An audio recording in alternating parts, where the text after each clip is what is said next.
Hi, I'm Shrimpy2, and this is the Shrimpy2 review. Today we're going to be talking about adaptations. Adaptations have always been a very important part of the film industry. Not only does it provide an instant audience for the film, but it also allows the filmmakers to bring the message of the original work to an audience that may never have heard of it. There are good adaptations, the ones that have their own twist on the source material or update it in a way that contemporary audiences can relate to, and then there are bad adaptations. And a bad adaptation doesn't necessarily mean a bad movie. It just means that it doesn't really have anything to do with the source material, or it just uses the original work as more of a backdrop to tell an original story. These aren't great adaptations. Today, we're going to be looking at two particular adaptations of Washington Irving's 1820s short story, The Legend of Sleepy Hollow. The original story concerns Ichabod Crane, the new schoolmaster, and his rivalry with the popular Abraham Brom Bones Van Brunt over the affections of the rich heiress Katrina Van Tassel. Most of the story is taken up by Brom's pranks on Ichabod, and Ichabod proposing to Katrina, only to be turned down. Ichabod is finally run out of town by the Headless Horseman, a local superstition that Ichabod believes in wholeheartedly, although it's implied that the Headless Horseman was just Brom Bones in costume. So the point of the short story is to illustrate the importance and power of a well-told story. And trust me, if that applies to anyone, it would have been Washington Irving. This is the guy that coined the term Gotham to refer to New York City, and of course that went on to become the setting for the Batman series. He's the one who basically invented Santa's Flying Sleigh, and wrote a book about Christmas that became so popular and influential that it directly inspired Charles Dickens to write A Christmas Carol, and that's generally thought to be responsible for turning Christmas from like a minor holiday into the absolute monstrosity that it is today. He's also the one who wrote a biography positing the incorrect idea that before Christopher Columbus discovered the New World, everyone thought the Earth was flat. This idea is still around in American elementary schools. So, with all of that said, let's take a look at two of these adaptations. So there was a very loose adaptation from the 1980s called The Legend of Sleepy Hollow.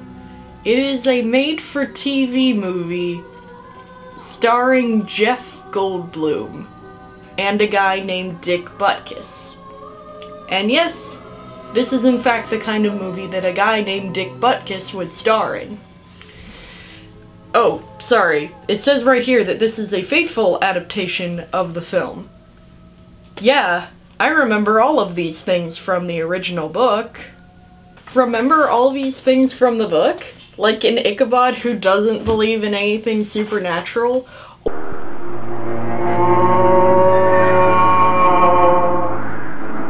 I don't believe in ghosts, so stop it right now. Old guys running around in stereotypical Native American headdresses, a 47-year-old Brom Bones with back problems. Ooh, stand there, place my back. I get hits every once in a while. Oh, you poor thing. Gender politics that are slightly less progressive than the time period when the movie actually takes place. Show your big ugly face around here, believe me. Now, Papa, let's not be too hasty. Maybe there's a way that nobody has to know about the trick that Brom's been playing. I'll do anything, anything. You wouldn't want to be spreading rumors around about a new son-in-law, would you?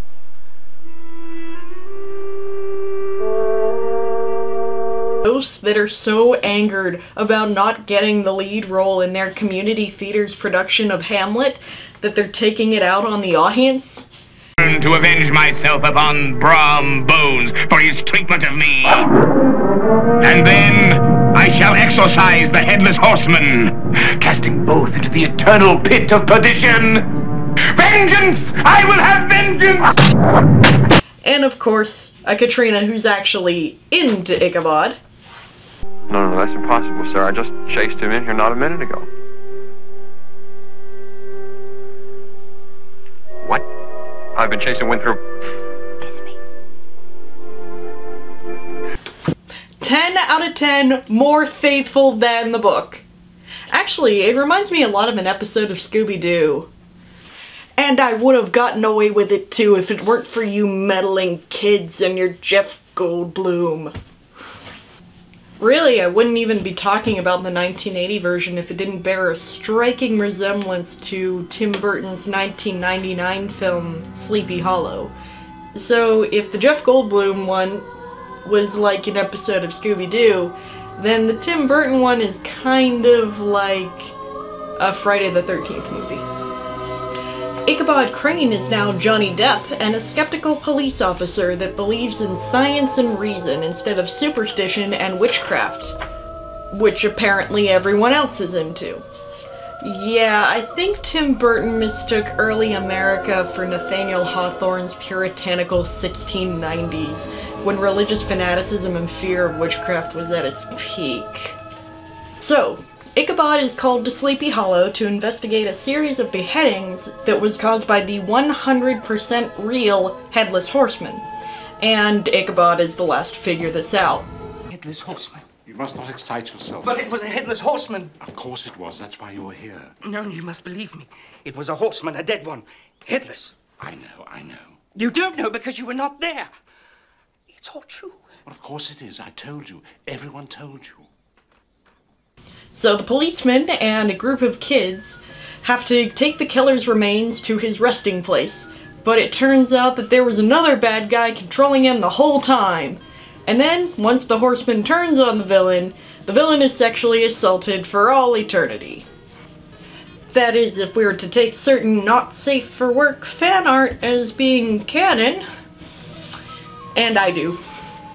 But what I'm getting at here is that the horseman seems to be kind of generic in this version. Like, his role could have been filled by pretty much any iconic horror villain, and not much would have had to change.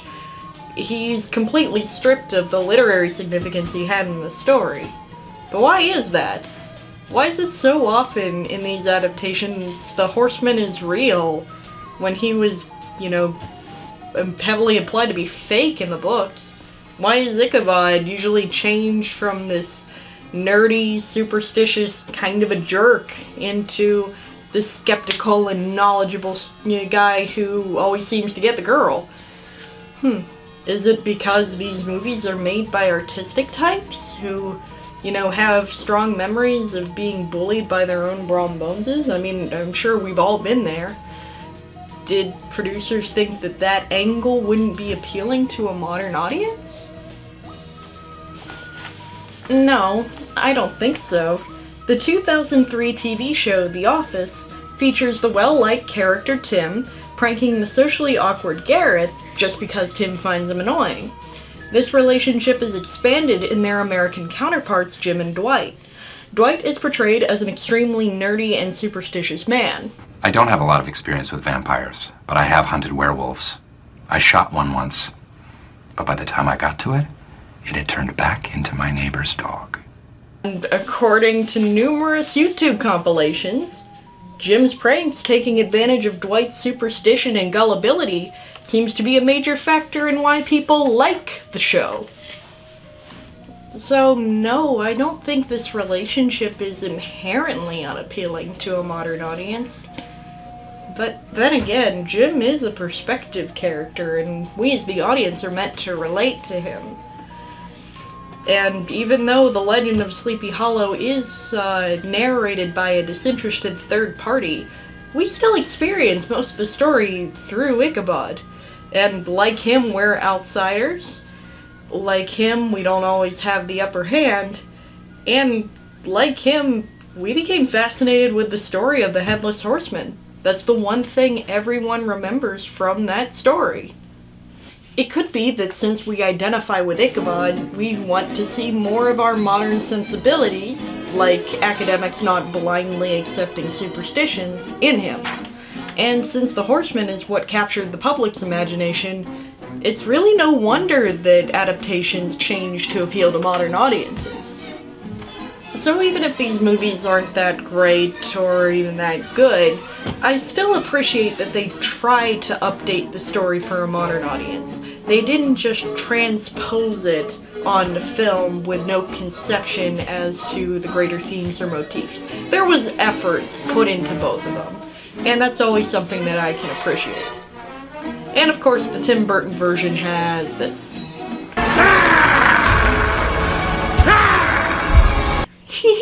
Yay! And there's no spook like spook that's burned. They don't like him and he's really burned. He swears to the longest day he's dead. He'd show them that he